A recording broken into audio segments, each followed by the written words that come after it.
Deadlock's art style has got to be one of the most beautiful examples of creative art design I've seen for a game in a long while. And as someone who studies this stuff, albeit poorly, I wanted to stroke the shaft of Valve's developers and talk about some of the things I really love about not just the game, but specifically its presentation. And maybe by the end of it, I can learn something actionable from these industry titans. With the new update, Valve has completely overhauled Deadlock's style. I loved it before, but now I'm inspired to write and produce a whole video about it. Some of the most important additions are how the game expresses the concept of a world built with magic, as opposed to a world with magic in it. There's a lot of media out there that just feels like they took the world we live in and just threw magic in there. Deadlock, on the flip side, alters the world we know fundamentally. Harry Potter is a great example. It feels like magic only began to exist when the writer said it should. Deadlock challenges this by ensuring that the occult is baked into everything in its world, to the point where there was no world where magic didn't exist. Combine that with the Golden Age rose-tinted version of New York, and suddenly you've struck gold. Or oil, if this really is America, I guess. It's important that I mention this, because it really is the core logic, or through line, by which everything in Deadlock is made and produced. Its own primordial ooze, in a sense. Some of the characters in Deadlock are obviously works in progress. I mean, you can literally see Viscus's rig used as a part of his mesh, but the new update has changed quite a lot. I am seriously fawning over the additions. Look at how expressive and cute they've made Ivy's face. Lash now has this Alexander Armstrong thing going on, complete with sparkle VFX, and the new characters they've added are a feast for the eyes. I'm more interested in the world of Deadlock, but the way Valve handles characters is too unreal not to talk about, so let's start with them. McGinnis's new look is chef's kiss and a great starting point. It clearly draws from the original Rosie the Riveter poster, but just like I explained with magic earlier, she can't just be a mechanic. She's gotta be a magical one, and her new look reflects this. Her missile launcher is now a spiritually inclined one, and the rest of her kit has the same ethos in its look and feel. But even with these magical elements, we can't detract from her being a mechanic. Her gun looks like a tool she might use. It even reloads using a vice-like handle. Her whole look is informed by that primordial ooze I mentioned earlier. Mina's appearance is drop-dead gorgeous, and a great example of Valve's character design philosophy. The whole thing is centralized around her identity as a vampire noble with bat iconography as her primary visual motif. Her umbrella is drawn from the upper class during this time, a symbol of her perceived station. But they gotta make it vampire-themed, right? So express this with the bat motif, particularly its wings. This runs true for the rest of her look, with her coat, lapel, top collar, and gun's hammer all connected through this visual theme. If that's not enough, they hammer it home with her cute handbag having a bat charm. And did you notice? The buckles for her handbag make the shape of fangs. And they even do it with her stocking legging things. They also do a neat trick with Mina. If you're controlling her from behind, they don't give you too much saturated color so as to not compete with what you're aiming at. But look at her from the front, and you'll see the bright red of the umbrella framing the core elements of her character. Even the color gradient of her clothes subtly do this too, with darker colors towards the bottom and more saturated ones towards the top, drawing the eyes to her face and her weapon. And that weapon, her pocket pistol, something that could fit in a noble vampire's handbag, and instead of a regular magazine or handle, it's a goddamn perfume bottle, presumably filled with blood, which explains the visuals of her gunshots. And when she reloads, it's the same bat iconography that fills up the bottle in her gun. Every part of her character is informed by an exceptional visual language the artists at Valve outlined. There is literally not a bit of wasted potential in her character, and this rings true for every relatively completed character they've made. It's goddamn perfection, I tell you. Even the names of the characters do this. Mina's is her fangs, Dynamo's a professor professor and a scientist, so his name is an equation written in chalk like on a blackboard. Page's is written like the beginning of an epic book. Ivy's is cracked like stone. Kelvin's is windowing a snowy hill. Victor's is cobbled together like his body parts. And Bebop's is giving rapture. I gotta move on, or I'll be talking about characters forever. But the core takeaway is once again a world built on magic. And this is no different for the design philosophy applied to that world's characters. Environment is the meat and potatoes of this video and what inspired me to harp on about this game so much. In order for it to make sense though, we gotta talk about it in two ways, a micro level and a macro level. Deadlock's environments are downright magnificent, and so much of what makes compositions like these work are the little elements that aren't seemingly noteworthy on their own, but contribute to these grander set pieces. Let's look at some individual elements, starting with how Valve handles their textures. Textures are an incredibly broad thing to try and nail down, but there's a few consistencies we can point at in Deadlock. Have a look at this wall, or this floor, or this other wall. They're simultaneously incredibly busy and noisy, but also subtle and not attention-grabbing, which is what you want when your compositions already look like this and are on top of that, filled with characters, visual effects, and UI cluttering the screen. The secret to this balance lies in a combination of factors, and we're starting with Valve's texture design. I'll produce an example alongside this to showcase what I mean. For areas that aren't meant to draw attention during regular gameplay, they start with plain, desaturated color.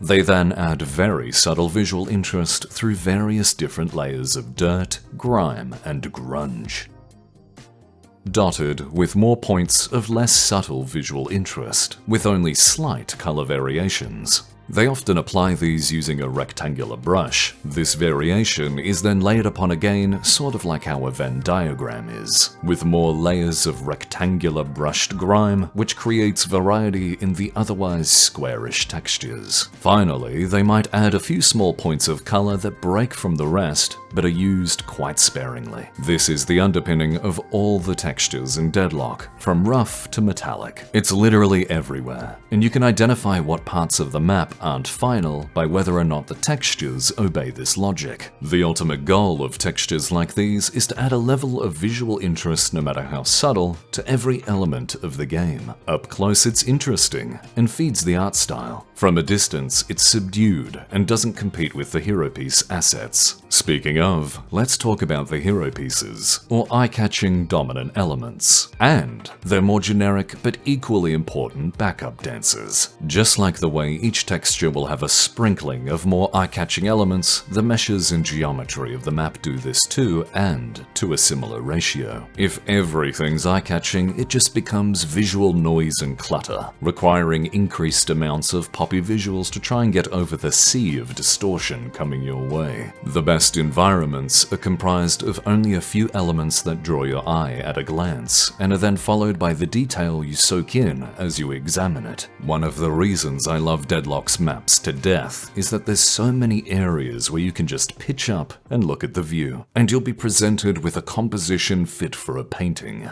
Look at these examples and see what I mean. In this scene, your eyes are immediately drawn to this point of interest, the place where a creep camp spawns, which is relevant info to a player, which is why they dress it up so nicely, with that spooky, moody lighting. Now notice the rest of the scene. By having the textures so desaturated compared to the focal point, and combining this with the subdued lighting of the new update, it forms a visual cohesion that is effectively a mini tutorial for a new player. It's telling them where the important part of this section of the map is. This applies as well to the breakable items and rail in the back. This is the macro level details I spoke of earlier. Small, cool design choices contributing to large, diverse play spaces, and how they mingle together is where Valve's expertise is on display. I'll take a game like Deadlock over 1,000 hyper-realistic games any day of the week. Achieving realism in graphics is time-consuming and requires skill, yes, but turning simple concepts into beautiful scenes will always be harder. If it was easy, more companies would do it. But getting away from the gameplay parts of the art design, I honestly just want to appreciate some of the beautiful parts they've added to the map, like this back room behind one of the walkers. It's absolutely gorgeous, and it's just hidden away, a regular part of the map. It's also inside one of the new buildings that reminds me of the Crystal Palace that burnt down in 1936. Feels like yesterday. Right near it is another new building, not looking out of place due to the simple green accents that help denote the space it's in from the rest of the map. It has two major focal points, the sign and the front doors, both dripping in charm. Can't just be a steakhouse either, gotta be a steak shrine. There's a sprinkling of that magical world concept in there. Reminds me very much of the previous menu screen, where the convenience store advertised "No familiars" right next to an ATM. They even sell talismans. On the other side, there's another new building with a cool room just tucked away. Players will barely even notice it. Just down from it, there's a building under construction, with a bank vault interior that I also really like. Both are clearly not finished, so it's gonna be cool to see how they change over time. Across the map, they have this hyper-industrialized zone with a whole lot going on, but it's managed by that clever use of desaturated colors I mentioned earlier, preventing it from becoming noisy, and the paths the player can take are lit distinctively so as to convey their attention.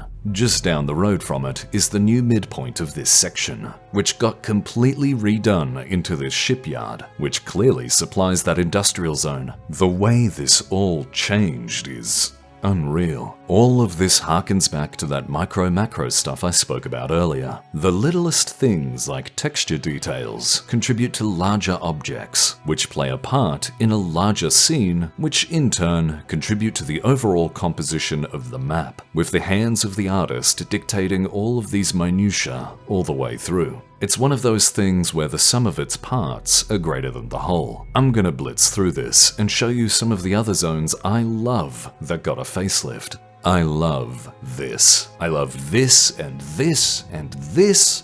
I love that. I love the moody lighting here, and the use of emissives. Emissives are the glowy parts on certain meshes, and I absolutely love to use them in my own work. I'll admit I have a strange autistic fixation on light sources like lanterns and candles for some reason, and Deadlocks smooth out my brain. Even though the candles are the same model, their color swap in these parts really brings everything to life. And the same goes for the lanterns littering the map. I also absolutely adore these windows. What a perfect use of emissives, and look how they made that cool smoky mist effect. All it is a simple shape with the opacity fading out at either end, so it's simple, but combine it with the grate, the color, and the VFX, and it becomes, chef's kiss hero piece to the wall. Look at this goddamn tunnel, and the wall on the other side of it. God, it's sick. I love the way the evening light hits this entire zone. I love the little touches here too. I like these simplistic storefronts, the graffiti littering the place. The idea that this is unfinished is absurd to me. I also really love how some of these parts begin to look a lot like TF2. TF2, huh? Haven't played that in a while. It does look familiar though, doesn't it? That's because so much of Deadlock's perfect art design began with Team Fortress 2. From the silhouette-based character design to those blocky rectangular shapes creating the texture that those textures have on them. You can really see the similarities in the Halloween maps. God, looking back at these is bringing back memories. Deadlock has clearly taken the best parts the team learned from TF2 and created a new shining beacon of their skill. Their flawless art design. I still want a social shooter like TF2, as there's literally nothing like it in the industry, but Deadlock will suffice for now. It'll suffice quite a lot, actually. Now, as I stated at the start, I'm not just making sweet love to Deadlock's design in this video. I want to actually learn something from it. Something actionable. So whilst I made this video, I also made a gun for an enemy character I'm working on. This'll be a grunt-like enemy, so his gun needs to be visually distinct so it's clear when he's shooting at you, but without cluttering the screen. I've already got the pistol done, but now I need an SMG. As you can see, it's not looking great so far, but that's okay. I need a good base before I start stylizing it. I do this by exaggerating the front end of the gun, trying to make it follow a widening rectangle. Now I know this gun has an impossible design, with the ejector being behind the mag, but it not making sense is a part of the fun. Now I gotta make a skull design. For this, it's easier to make a good outline with sculpting and then just retopo it after, for a more accurate topology. Now that the mesh for the gun is done, I get to the fun part. I threw it in Substance Painter and began texturing. This is where my analysis of Deadlock's design comes in, trying to make the textures have some visual interest but not look overly loud. It was harder than expected, and as you can see, I'm struggling to figure out where to put some of those rectangular grunge shapes. I do my best not to overdo it, as subtlety is key for this style. Another important element I want for our game is that it's obvious when the enemy is shooting at you, so I want the gun to light up when it's being fired. I use a blue emissive color on the horns and eyes for this, so that both will light up to tell the player there's a projectile heading their way. I got this idea from how Darktide handles its ranged enemies. Throwing it into Unreal and tweaking some material settings finally gives us this. I'm quite proud of it, to be honest. It's definitely not Deadlock's style,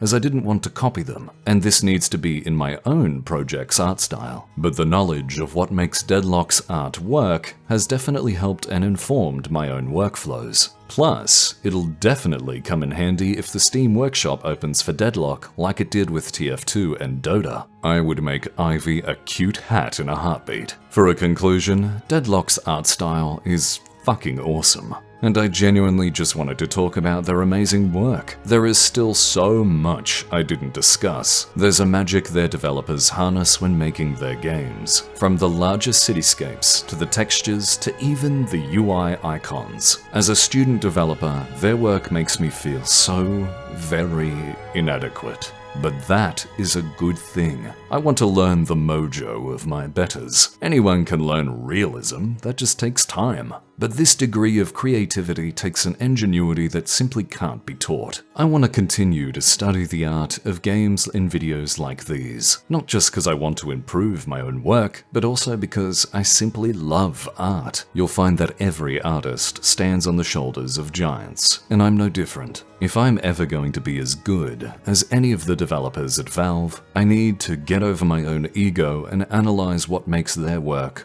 I don't just want to be good, I want to be great. And like I said, that ingenuity simply can't be taught, so I have to keep studying. I'm going to keep making videos like these. I'm bad at outros now, so play Deadlock. I love Valve, and I love their art. And yeah, catch ya. Oh, and don't be surprised when my VTuber model finally appears.